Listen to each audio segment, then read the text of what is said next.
ওয়াত্তাকু ইয়াওমান, তোমরা ভয় করো ওই দিনকে, লা তাজজি নাফসুন আন নাফসিন, যেই দিন কোনো ব্যক্তি কোনো ব্যক্তির কাজে আসবে না।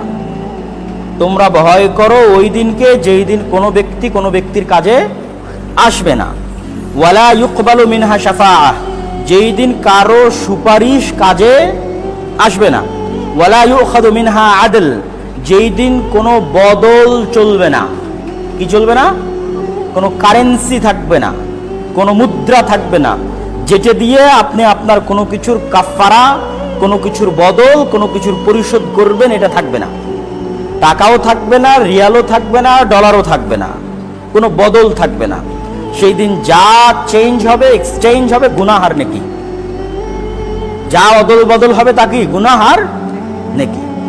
ওয়ালা ইউখাযু মিনহা আদল, সেই দিন কোনো টাকা পয়সা ধন দৌলত এগুলো কারেন্সি মুদ্রা হিসেবে গ্রহণযোগ্য হবে না, ইনভ্যালিড হয়ে যাবে, মানে ভ্যালিডিটি শেষ হয়ে যাবে। এই টাকার পাওয়ার দুনিয়া পর্যন্তই শেষ। এই টাকা কিয়ামতের দিন ইনভ্যালিড। সেই দিন সবচেয়ে পাওয়ারফুল কি হবে? আপনার নেকি আর আপনার গুনাহ।